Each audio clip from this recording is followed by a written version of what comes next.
All right, what's up, everybody, and welcome back to the Best You podcast. Today, I am super excited to be rejoined by the one and only Dr. JJ Peterson. We sat down together via Zoom about 3 years ago. I actually watched our episode yesterday, and it was like kind of as we were all coming out of COVID, and I was like, okay, I don't want PTSD from all this, but I'm super excited to have you back on and have an in-person conversation with you and talk about all the new things that you're up to. And so let's go ahead and dive right in. I was first introduced to you via Donald Miller, StoryBrand, that podcast, and all of their content because I am still a consumer, but was so rabid in all my my consumption, even more so back then when I was first getting my business going, and fell in love with you, your personality, everything that you're about. And I'm so excited that you're now kind of like making a little bit of a transition into doing some of your own thing. And so I know transitions are difficult and they take a lot of thought and reasoning. And so I know it's been a little bit of a process for you, but when did you kind of decide that, okay, I really want to create my own brand, I really want to do my own thing and start this new chapter? Yeah, it was a journey. You know, I think I think a lot of people who from the outside go, "Oh, well, that was sudden," and it's like, no, it's probably about a 5-6 year process. Not really that long. Everybody's looking like for a moment. Yeah, like, there was no moment for me. Is because, you know, about now it was 11 years ago, really, that I started working with Donald Miller. Yeah, and I fell in love, like you did, with the framework and what it did for people. And the crazy part is I'm still in love with the framework and I still use it all the time. And I'm still a part of StoryBrand. I actually still work with StoryBrand.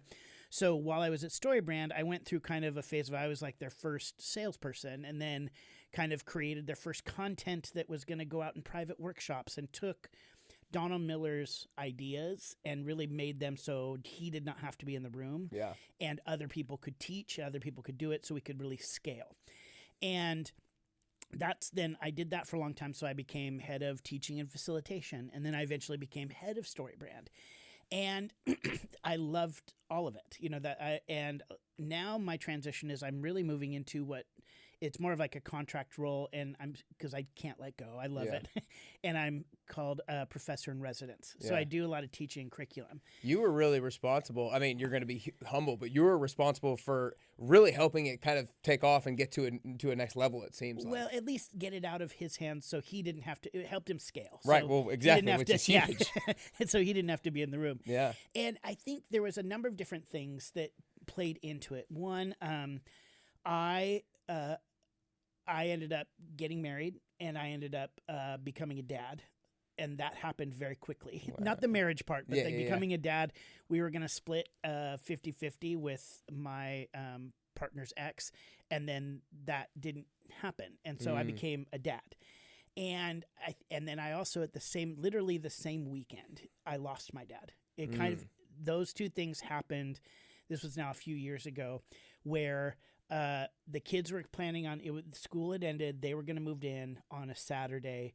And on that Thursday, I believe, I got a call from my brother that said, if you want to say goodbye to Dad, you need to fly home.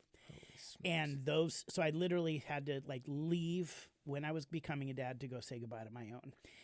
And I think anytime that something like that happens in your life, it forces you to pause and go, what am I doing? Where am I going? How do I want to spend the next 20 years? What kind of legacy do I want to set up for now my family, which I didn't have or really for most of my life plan on having, to be honest. Yeah.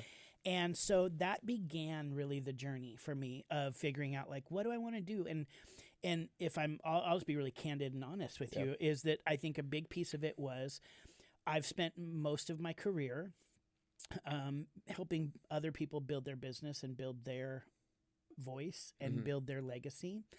And that has been incredible. And I've learned so much and had opportunities beyond my wildest dreams. And I think part of the shift started in me to say, I want to build my own. Yeah. I want ownership. I want to be able to bring something unique to the world that makes a difference. And so there was a piece of that from a financial aspect. Yeah, right? totally. Like when you're an owner, it's different to be working for somebody else than an owner. So I wanted to be an owner of my own IP, and I wanted to be able to build my own legacy. And that's really where it started. But there was also a mourning I was going through in life, but then also that I had to go through and like, I love this. Like I love StoryBrand. And I could have spent the next 20 years doing what I was doing and Right. actually still been really happy in many ways.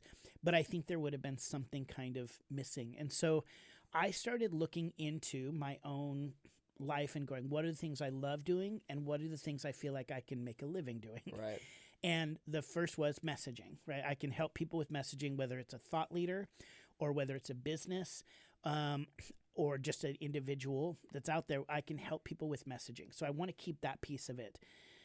But then on top of that, I started going back to really where my life had been and what I had built along the way. And about 20 years ago, not about 20 years ago, I was actually touring and doing improv comedy. Mm-hmm. So I did comedy. I toured around the United States and I loved that. But it got to a point where touring is exhausting. Yeah. And you're up late, you're eating pizza at midnight. You're like, I gained like 40 pounds over those years. I like couldn't have relationship with people because I was always gone. It was the funnest job I've ever had, but also like just kind of soul crushing in a lot of ways. And I finally got to a point. Oh, well, and if you know comedy, when you're doing comedy in the clubs, you don't make any money. Like if you're a mid-level, you're getting paid like $250 for the weekend, and you're buying your own plane ticket, your own hotel, your own food. So you're losing money. Yeah. Every place you go. You're doing it for the love and to build your career.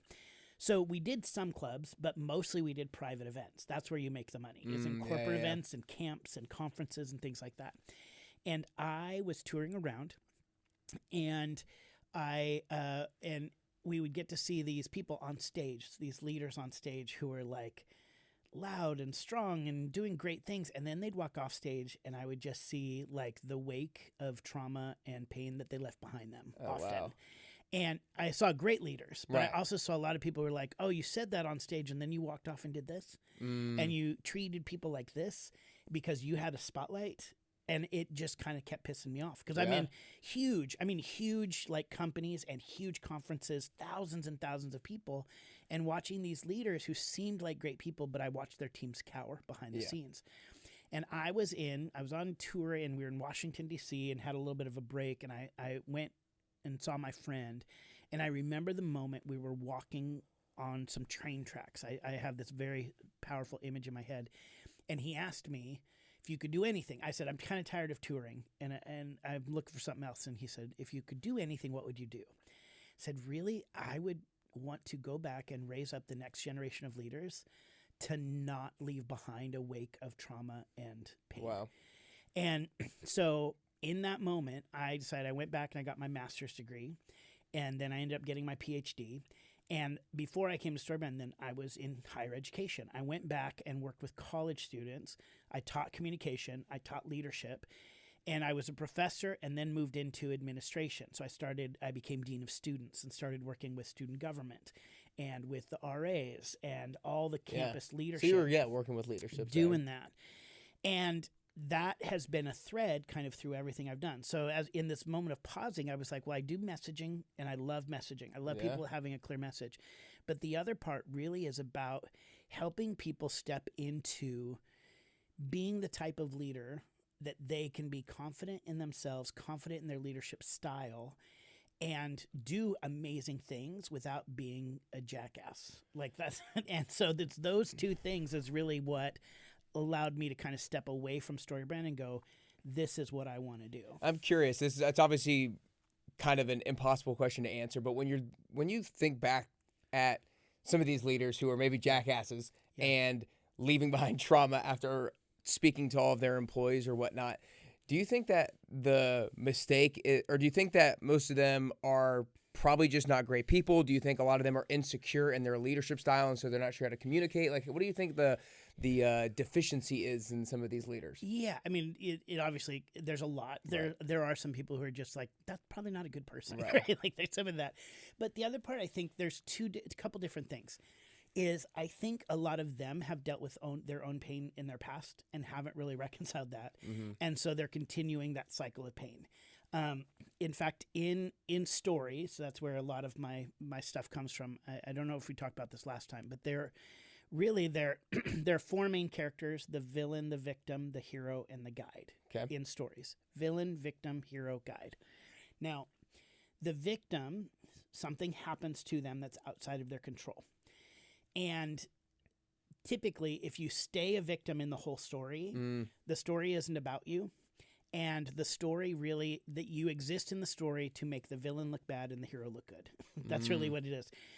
If you stay a victim or play a victim in your own life, because there's real victims where real things have happened, but if you play a victim in the story, you're never going to write a good story with your life. Wow. So that's one thing, is I think something maybe in their past happened to them and they've stayed a victim, and all they do is complain and and suck energy from other people. Yeah, and so that might be like looking like leaders blaming other people for 100%. the company not getting the results that they want to see. That's a victim mindset. Yeah. Then what happens is if the victim decides to move forward out of that victim mentality, they have two choices. They either get to choose to revenge the pain that has been caused to them, and that's when they become a villain, or they choose to redeem the pain, and that's when they become a hero. So the two characters, villains and heroes in stories, often have a similar backstory of pain. Yeah. You'll see in a movie, they both lost their daughter, and this one became like, is going to kill everybody because they lost their daughter, and this one's going to save everybody because they lost their daughter. And that's the difference. In fact, villains often have a scar on their face to show you they've been through crap, right? So that's kind of then the choice is, then you get to say, ultimately, am I going to be a villain? And I'm going to cause pain because pain has been caused to me. And I think that's where a lot of it comes from as well, is people have a choice. At every given moment of the day, we get to decide, okay, stuff happened to me. Am I going to cause other people pain because I had pain, or am I going to choose to redeem it? Man, that's so good. I've never heard it said like that before. We talked about story, and I've known those different characters from y'all's framework a lot, but I've never thought about it like that. But that's so true. I mean, the first thing that came to my mind is like Harry Potter. Harry Potter and Voldemort were both victims, but then they both took different sides of the coin. One villain, one hero, and the scar on the face, I think, is what triggered that. But like you said, that plays out on a day-to-day basis and on an hour-to-hour basis, because all of us are going through problems, or we're all, to a certain extent, like victims on a daily basis of some kind of problem or unfortunate Even circumstance. if it's just traffic. Yeah, exactly. Exactly. And you can be the person to, I don't know, bless somebody else, or you can throw up the bird at the person next to you. 100%. And so that's like, and you said it right. We all become those characters, sometimes all in the same day, right? Yeah. And then the fourth character is really the guide. And the guide then is the person who, the villain typically in stories dies, and everybody's rooting for them to die. Like, the arc of villain is never a happy ending. Yeah. Like, so when you choose to be a villain, you're gonna fall hard at some point. So that's just that's where that story ends. You have to, at some point, try to transform, or you will crash. Like, it's done. And we see that over and over and over. And the scary part for me is people root for you to crash. Like, if you're a leader who is causing other people pain because of your pain, people are waiting for you to be destroyed. They can't wait for it, and they cheer for it. And that's what's sad to me when I play that role. But the hero works to redeem their own pain and works to find redemption in the pain. That's a lot of it. It's like, it's not that this happened, something bad happened so that, like you say, well, you lost your leg so you could become a speaker. And it's like, no. Let's not wish that on somebody else. But when that pain happens, what do you choose to do with it? I am going to speak and bring redemption to this pain. So that's the hero journey. But then the highest form of character and the strongest character in the story is a guide. Right. That's when you transform out of trying to win your own story, which isn't bad, but then to help other people win. And the guide that's Yoda, that's Obi-Wan Kenobi. We've talked about this before, but the idea of the person who comes alongside to help the hero win.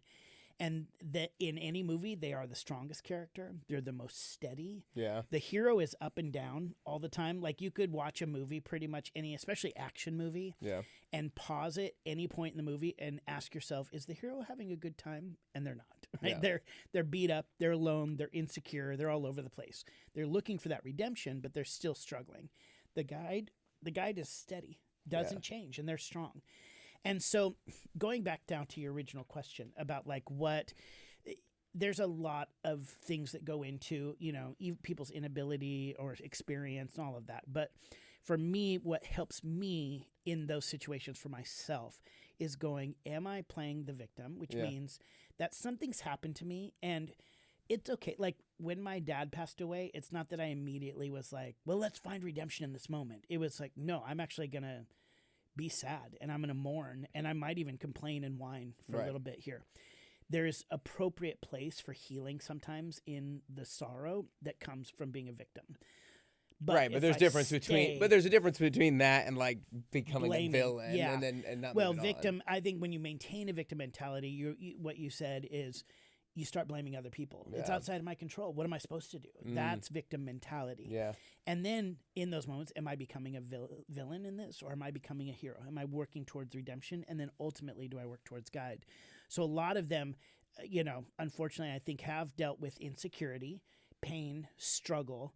And then in those moments, they chose they think the way that by becoming strong is by being a jerk. Right. And by being louder and being more bold than everybody else. And in reality, I think that actually just shows how weak they are to begin with. Yeah. Oh my gosh, that's so good. I've thought a lot about the different movies, like classic movies that play this out so well. Like most of them do, but like Lion King, there's Simba and then Mufasa dies and he could turn into like someone like Scar, but then he lets Rafiki, the guide, turn him into the person who goes and helps the Pride Rock and everybody. And right. Scar literally has a scar. He had pain because he lost out to his brother, and then now he's revenging that pain. Yeah. And then he dies at the end, and we all cheer. Yeah. Spoiler: if you haven't seen it, I'm sorry. It's a little bit. Yeah. Spoiler: that's your he fault. dies, right? That's your fault. And so that's good. That's so good. So I love the dichotomy of what your kind of brand is all about, like unapologetically ambitious and bring your tender heart to the table. I think that's so good to make this a little bit personal and selfish.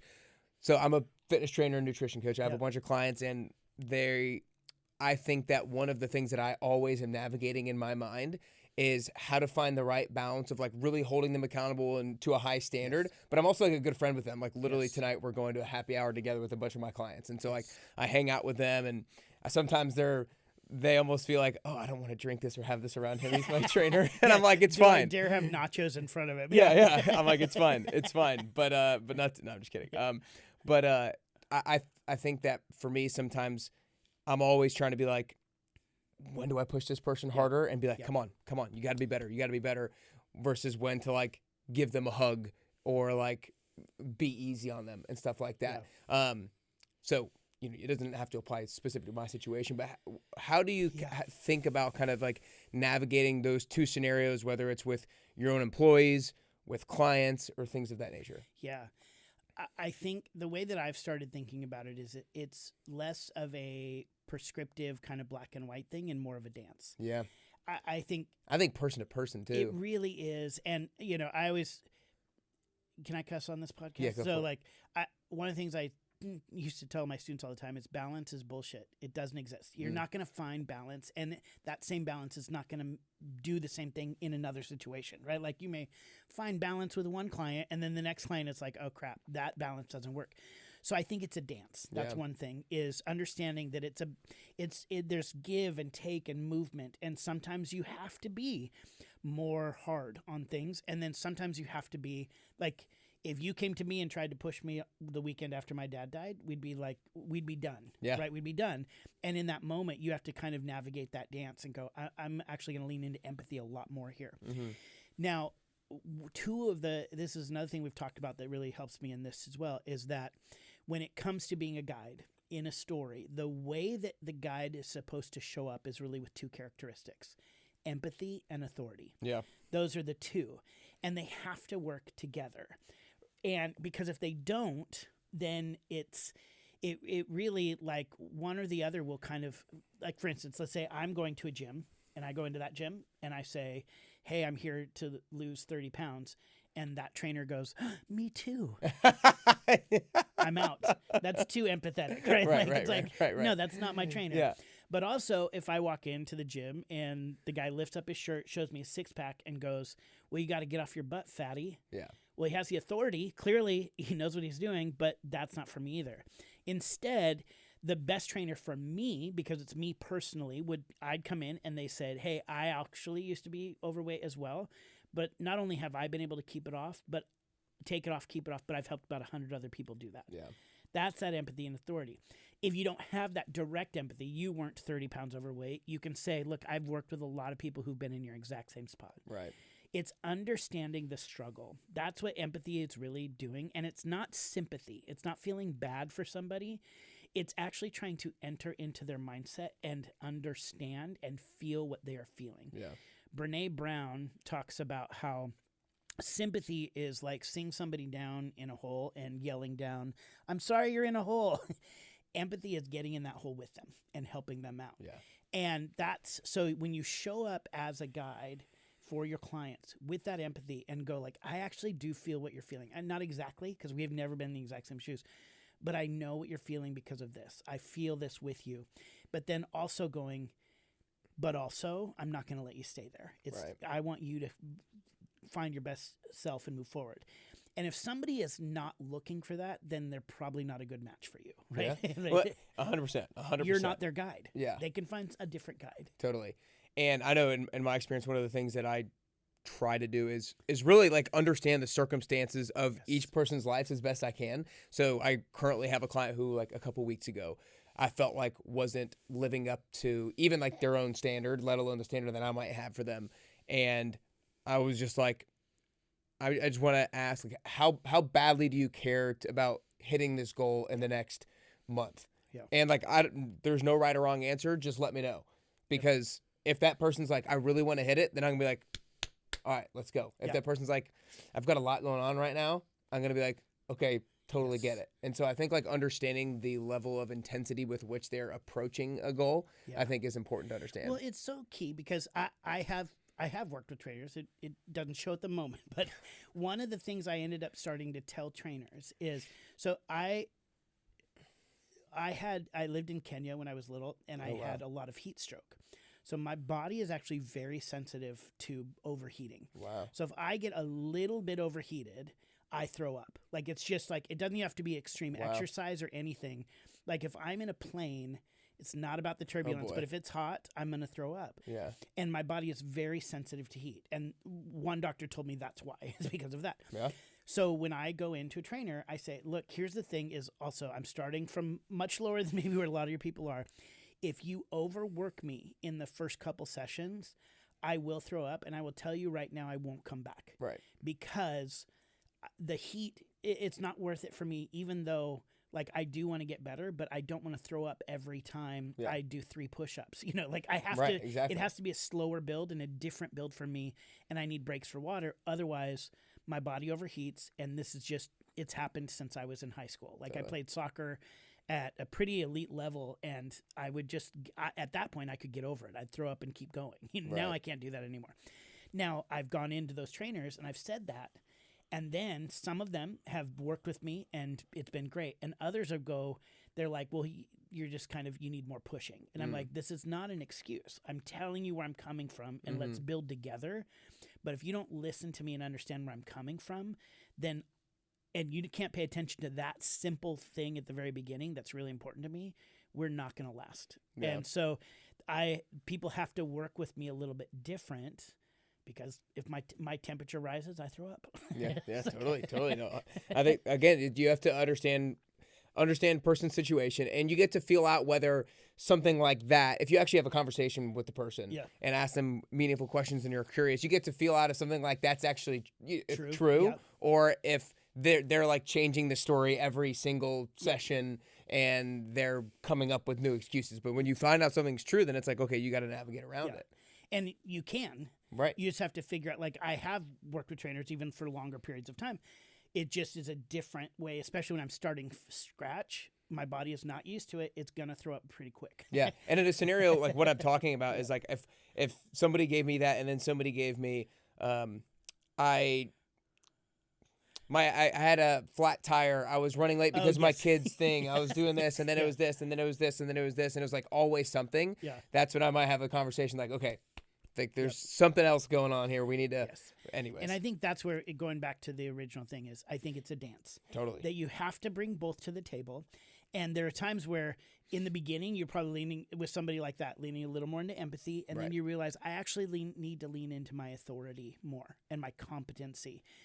And if they don't want to follow me as their guide, they get to go somewhere else. But this is what I bring to the table. And that's an important piece in the leadership side of things, is you have to understand where your competency lies, and you have to have confidence in it. Now, I'll give you an example of where I one time got asked to speak at a workshop, basically, for a company that invests in other companies. They're like a hedge fund, kind of, but they're not quite. What they do is they find companies that are, say, like at the $10 million range that are doing great, and then build them to 100 and then sell it off, and everybody, including the former owner, becomes really rich. Right. And they pick very few companies, and they pick very few executives that they bring in to run the company. So I fly down to Florida. I go into this hotel. There's like peacocks in the lobby. It's like the most audacious lobby I've ever seen. Gold everywhere, kind of thing. And the guy meets me, and who's kind of my host, starts walking me around, and then he starts seeing some of the people who are attending the workshop the next day. And he comes in and he says, oh, so this guy, he used to be the vice president at Walt Disney. And we're really excited because he's taken over this roofing company or something like that. And so he says to me, the guy's like, I'm excited to hear from you. Hope I can learn something because, I built my life on story. And it was like, and I don't think he meant to be a jerk about it, but it was like a little bit like, prove yourself. And I was like, okay. Then the next person I ran into was the former CEO of Xerox. And he said to me, this is probably going to be the most expensive room you'll ever be in. And I was like, okay. And then the next person was the founder of Shutterfly. And he came and he goes, hey, I built a company on story. So good luck. Yeah. Kind of thing. And they were nicer than that, but that's how it came in my head. Of course. They were all just like, no matter how you say it, that's going to come across a little arrogant. So then the next day, I didn't sleep much that night. The next day, I'm getting ready to go be on stage. And the owner of the company kind of comes over to me and is trying to joke around a little bit, but says to me, we've spent a lot of money to have all these people in the room, and it's very expensive. I need you to make this worth it. And he hands me the microphone. Like, this is literally as I'm going on stage. And my hand is shaking. I am just like shaking. I've never been that nervous in my life. And I did a couple things. The first thing is I remembered hearing Carson Daly talk about how he has anxiety. And before he goes on stage, he squeezes his hands together for like 10 seconds till they hurt. And that releases some of the energy. So I did that. It's something physical to ground myself. And then the second thing is I reminded myself that what I was bringing to the table was a gift, not just from me, but from the people, the owners of the company. They were giving this gift to people. They had the opportunity to receive it or reject the gift. My job was to give it, period. And then the third thing was I reminded myself in that moment that me shrinking did nobody a favor. If I walked up on stage still shaking and walked up and was like, wow, man, there's a lot of money in this room. I hope things go well. It's like, or are you guys as nervous as I am? Which I'd never do. Right. But if I start shrinking in that moment, it doesn't serve me and it doesn't serve them, really, because they're going to go like it's a waste of time. Mm-hmm. And so I had to go in this small little area, and in this room, I am the smartest person in this room. They're better business people than me. They have more success than me. They're way richer than I am. You had to remind yourself of this. But I had to remind myself that when it comes to story in marketing, I am the smartest person in this room. Yeah. And it is actually a gift to give this to him. So I grounded myself and I walked on stage and delivered one of the keynotes of my life, truthfully, and ended up getting a bunch more business after that. But that's the piece about playing the guide, is that in those moments when, say, like you're talking to somebody who your expertise knows they are just making excuses, and it doesn't serve them or you to let them keep doing that. Right. You have it. If you shrink in that moment to be a people pleaser, or you shrink in that moment because it's an awkward conversation, it doesn't serve you, and more importantly, it does not serve them. Right. So you don't need to be an asshole about it. You don't need to be a jerk, but you do need to be confident in your capability to move them forward in this area. If they're asking you for advice on how to raise children or a longevity of marriage, you like, hey, I'm not a guide in that space. Yeah. They might be smarter than me. We can talk, but we're friends. I'm not their guide in that. But when it comes to their health journey and their exercise and getting ripped, Right. I am the smartest person in this room, and it does them no favor for me to shrink in that moment. That's so good. What a story, man. That's just like, I feel like the worst thing that somebody could say to a speaker before, hey, there's a lot of money in here. You got to make it worth it. Yeah, or the worst one for me is be funny. Yeah, because they know I did comedy, Yeah, so yeah, they go yeah. like, "Hey, just go up stage and be funny." It's Did you feel like have you ever felt like in either that circumstances or other circumstances, have you ever had the kind of like temptation to be somebody different? Yes, 100%.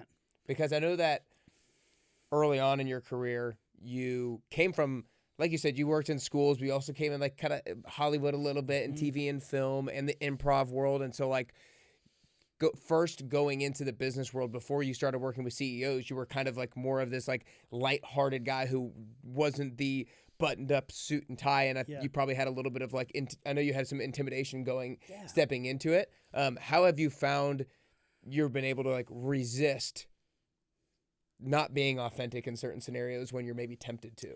Yeah, by making that mistake. Realizing that doesn't work. It doesn't work for me.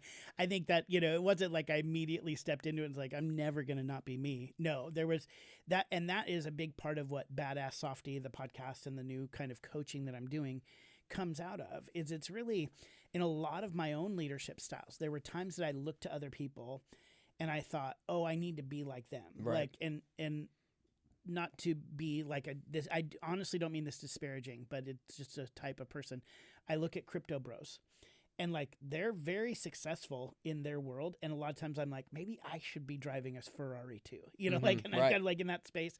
Maybe I should be like Gary Vee. Maybe I should be like, these different people who are out there, maybe Joe Rogan even, something like that. 100%. And the reality is, I will never be that person, and I will never be happy being that person. Totally. And there have been moments that I've tried that skin on, and the crazy part is I can actually win in that game, but I don't like it, and it's not good. It's kind of that same thing of where I would look around and I go, oh, I just caused some damage here by being the like puffing up my chest and being louder and being more arrogant.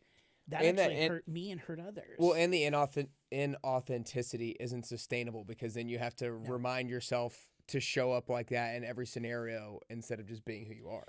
Yeah, and I think, what Badass Softie really is trying to do in many ways is saying like, hey, if you're sensitive, you can still succeed. If you're like somebody who wants to lead with heart, you can still succeed. And not just from like, because it's like good or woo-woo kind of vibe. There's actually a lot of research behind it, right? When people sense inauthenticity, their trust in you goes down. When you create unsafe spaces, not only does like if you're a bad leader because you're mean and pushing people around, obviously you're going to get turnover. But beyond that, the research actually shows that creativity drops, inventiveness drops, productivity drops. When people have to move out of more of a survival mode than thriving mode, right, then they have to spend their energy just trying to survive and navigate muddy waters of like an asshole who's scary every time he walks in the room. Yeah. So you actually want your people to succeed. Don't scare them, truthfully. Like, you can motivate them, and there are moments to come down. But the reality is when you can create an environment that people feel more freedom and safety, their productivity increases, their ingenuity increases, and their creativity increases. Beyond that, one of the other aspects that I'm really doing a lot of research in right now is the idea of joy. Joy, I think for a lot of times, well, let me kind of wrap up what you're saying. As I think, the first part is I have tried on those other types, right, and it doesn't work for me. For other people, it might. So I'm not trying to be prescriptive in how to tell people to lead, but trying to say, actually, don't try to be somebody you're not. Right. If you are this person, be that person. No, and I'll let you go back to the other point, but I think that's so true because I feel like I have that feeling on a weekly basis because I'm consuming a lot of content, podcasts, books, and all this stuff. And anytime I see somebody else who's really successful leading one particular way, I'm like, you know what? I really need to be more like that. Like if I listen to Bill Belichick talk, I'm like, you know what? I really need to be better at just like giving people like. Then I'm like, that's not me. I'm not going to be as that. And then I think I remind myself that my way, like you can take bits and pieces of things from other people Yes. and make it your own. I think that's the way to think. Don't feel like you need to adopt somebody else's style completely. You can take bits and pieces and make it your own. But at the end of the day, you have to be true to your personality. 100%. So just when I'm working with people, I kind of work with them in 3 different phases. And the first phase that I really work on them is what I say, developing your own point of view. And that's really what that is I think as a leader, we actually, to be strong and confident in your leadership, you have to have your own unique point of view. Now, that can be borrowed or learned from other people. Like in comedy, when you start out in comedy, you don't have your own voice. If you watch comedians, like if you watch Jon Stewart, early Jon Stewart, it's nothing like Jon Stewart now, right? If you watch Chris Rock, early Chris Rock, it's nothing like Chris Rock now.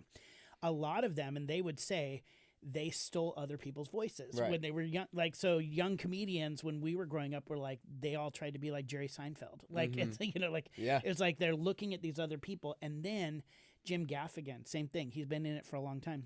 Beginning Jim, now Jim, very different. So they borrowed other people's voices. I'm going to be like this person, until they develop their own. Yeah. So that's okay, but then you have to have your own point of view to really stand out. And so one of the things I do is help people understand, like, what is your leadership style? What's the voice that you want to lead yourself with and lead others with? Then I think after you develop your own point of view, which I think is really key, especially in an AI world, like that's how you differentiate in many ways, is you become more human. Then the second piece really is show up as a guide, which we've talked about. Right.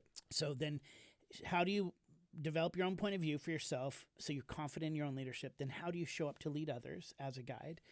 And that is in your message as well as in your actions. So like when you're creating a website, how do you show up as a guide? When you're creating social media, how do you show up as a guide? So in your marketing and messaging and the way you lead, you need to know how to show up as a guide.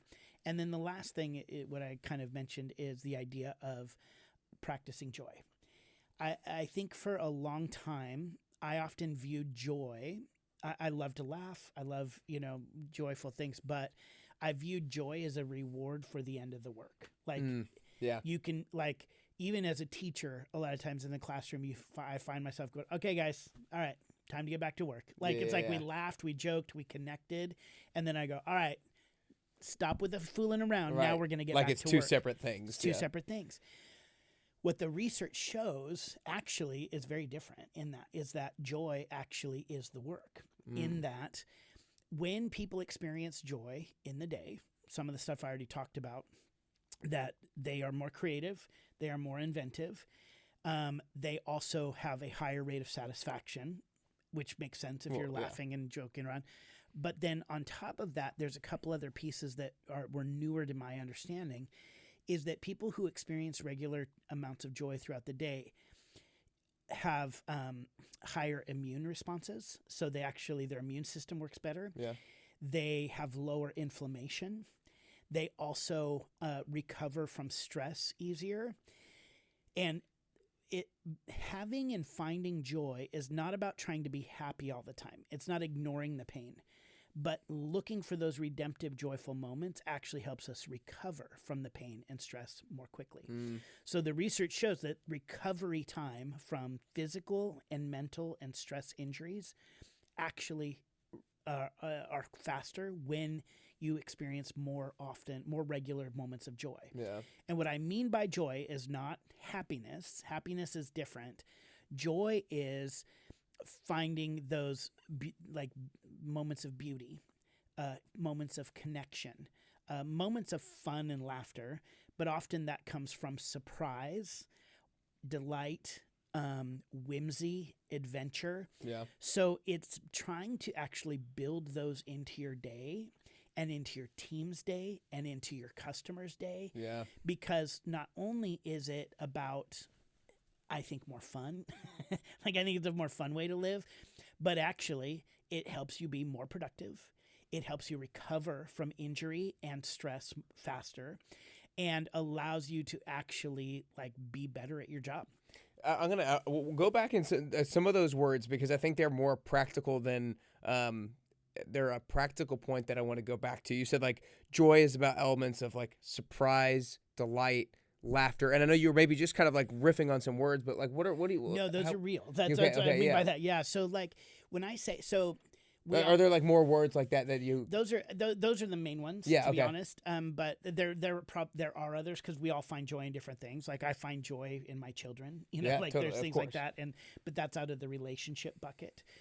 So one, very practically, creating moments of relational connection, Yeah. being intentional about that, invites joy.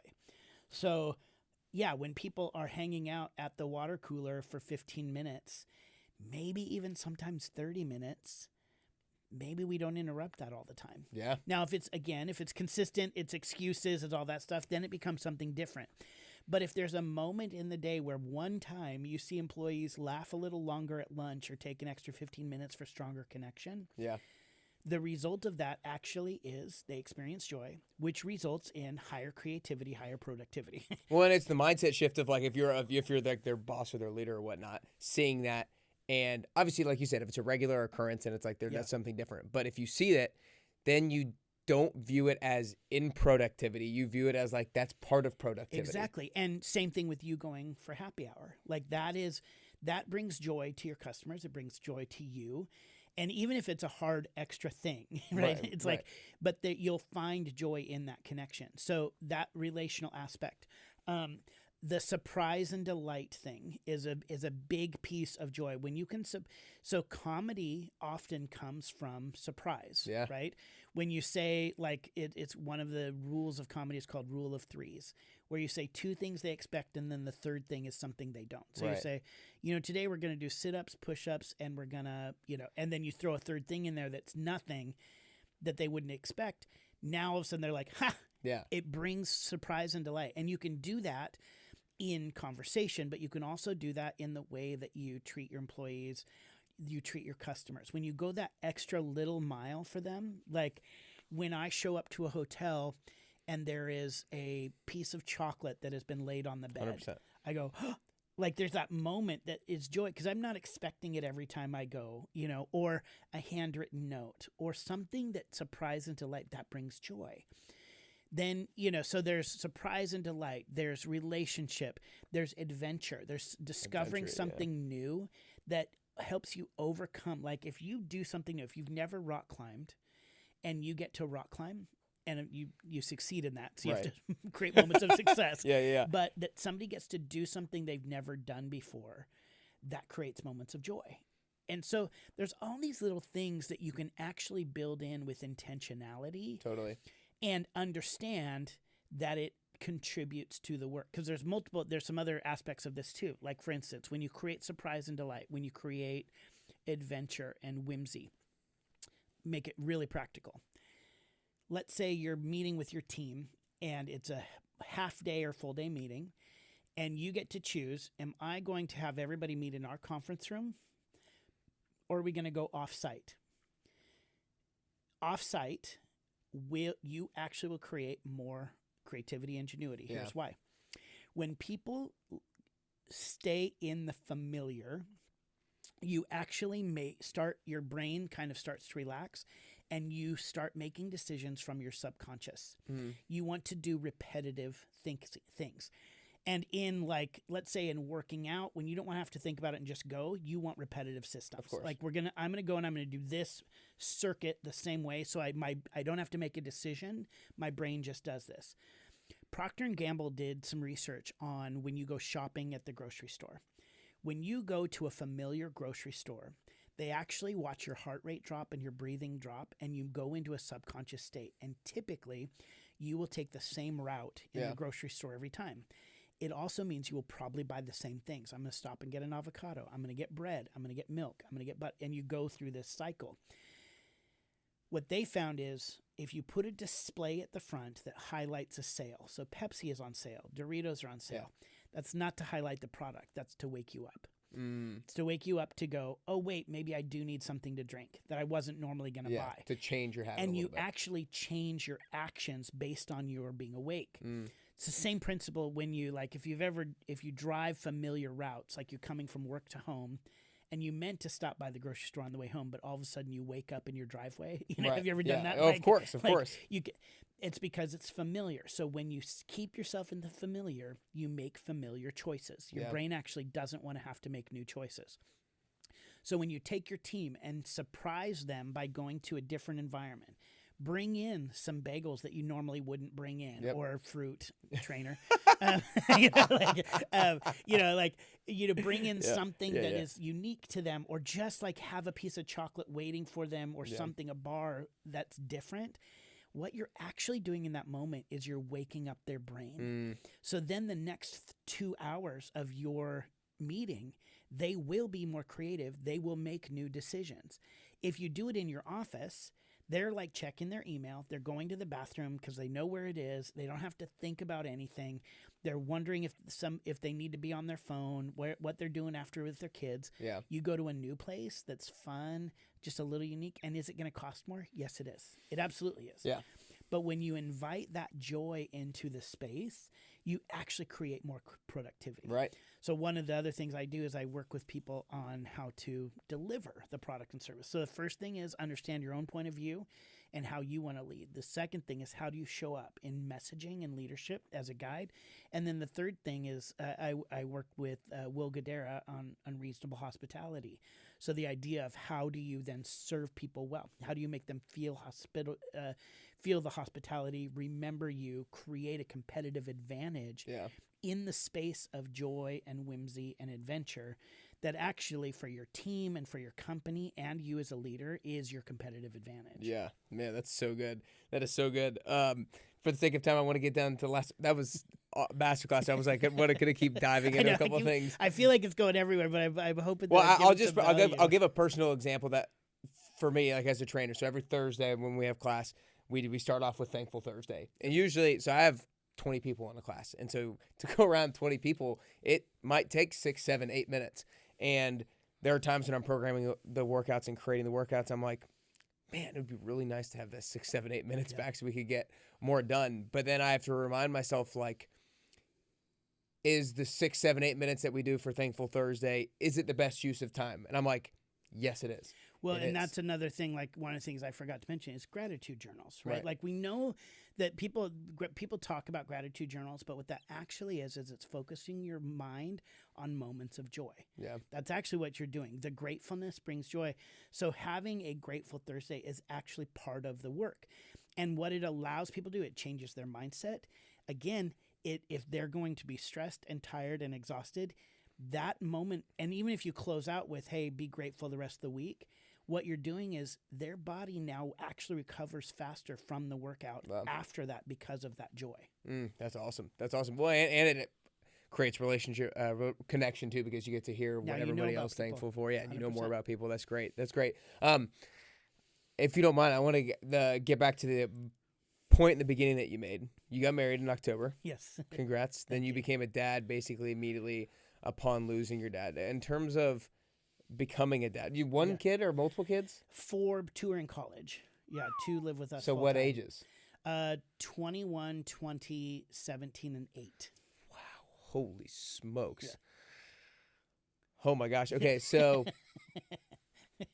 what do you feel like has been, I guess, the biggest thing that you've learned about parenting over the last year? There's so many. I guess geez Louise. I mean, how did you, let's I'll make it a more specific question. How did you navigate or how did you battle which I would assume might be a very something that you think a lot about of this isn't my kid. Yeah. Yeah. How do I be their dad while not trying to like overstep my bounds? Yeah, especially the 8-year-old who I've known since he was 2. Okay, that's different. You know, he doesn't know a life without me. Yeah, okay. You know, I was obviously in his life before we got married. Okay. So, you know, I've known him since he was 2, so he just knows me. Right. But you know, the 17-year-old really moved in with me when she was 14, and that's very different. You know, because they ended up moving in with me before we were going to get married. Bunch of situation happened. My partner's ex had to decided to move away, and so it was just kind of quick, okay, you're getting the kids. And it was supposed to be a 50-50 kind of split. But so I'd been in her life, but now like, oh, I'm a parent, and that was one of the really tricky parts. And I think there's a couple different things. The one is falling in love with the idea of what is versus what I want it to be, if that makes sense. And what I mean by that is I very early on was like, well, we're going to have vegetables at every meal. And if they're not going to eat them, I'm going to sneak the cooked carrots into the meatloaf. Like, and like I had these very idealistic ideas of what it was like, well, we're going to have all this routine and we're going to like reestablish this. And we're going to, I'm going to read to them every night before they went to bed. And the truth is, none of that was super realistic. There were pieces of it that were great ideas and that I can incorporate. And in the beginning, I felt so disappointed in myself and sometimes in them because they were like, I'm like, get on board, you guys. It's a vegetable, eat it. Like it was like those kind of things. So I was disappointed, but more was I disappointed myself because I felt like I was failing. And I was failing at the ideal that I had set that was unrealistic of what it meant to be a parent. Yeah. That I'm always going to do it right and I'm always going to get everything and they're going to love everything I say and do and think I'm so funny. And instead of that, falling in love with the reality of what life really is, that it's chaotic and messy and I can try my best and we can put in some practices that are helpful. If I get them to take their vitamins every day, that's a win. And falling in love with the wins versus falling in love with my idea. And then the second piece of it that I think probably is coming up even more and more lately is this seems so easy to say, but is the hardest thing in the world to do, is I can't take things personally. In that, like, one of my kids might decide to skip school and that is not a reflection of me or my parenting or what I've done, and they didn't do it to me personally.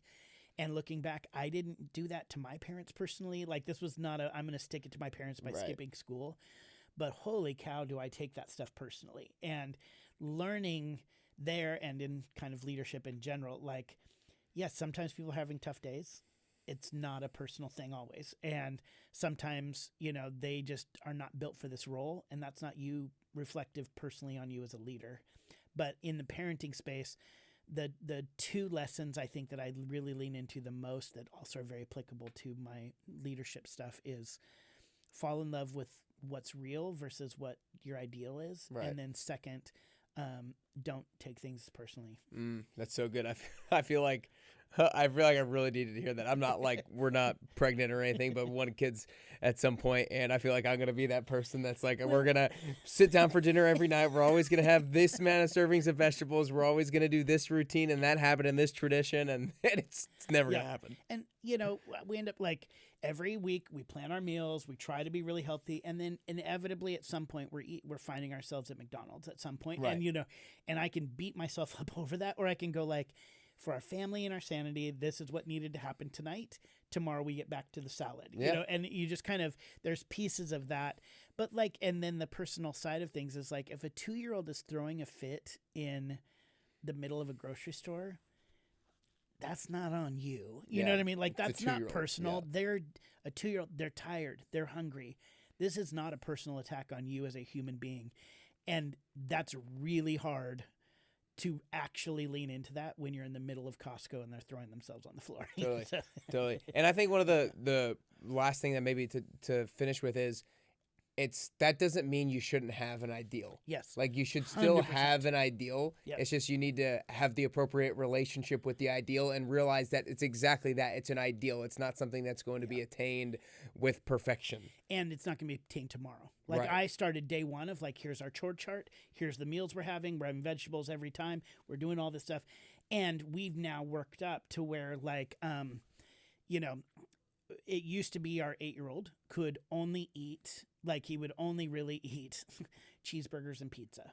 And I we'd fight so hard against that.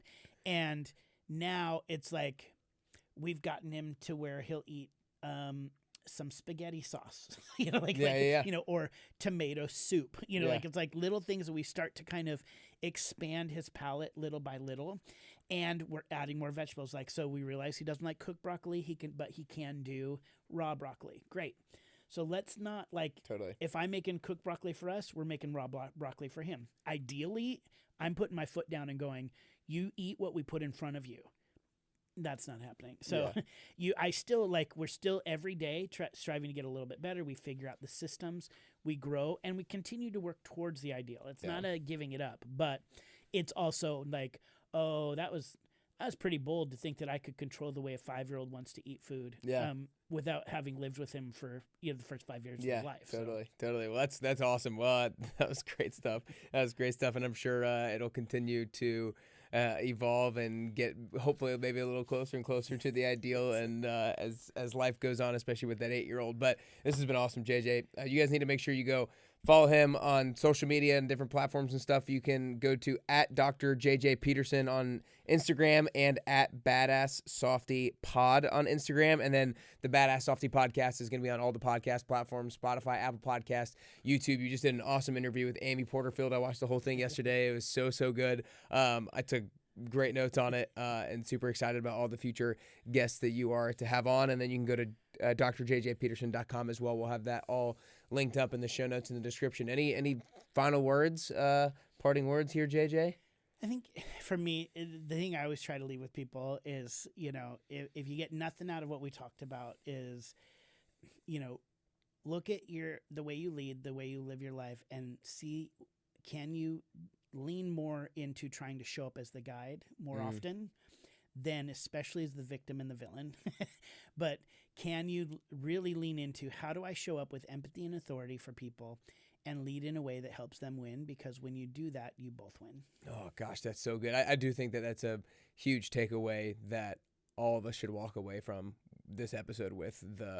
Everybody is a victim in some way. Are you going to let that turn you into a villain? Or are you going to let that turn you into a hero? And then can you progress to the stage of being the guide so that you can give back whatever it is that you might have extracted from the situation in which you might have been a victim? So awesome stuff, JJ. It's been a blast. You guys make sure you hit the like button if you're watching on YouTube. Hit follow on the Apple Podcast app or Spotify. But appreciate you guys joining. JJ, that was awesome, man. That's all we got. Thanks for having me.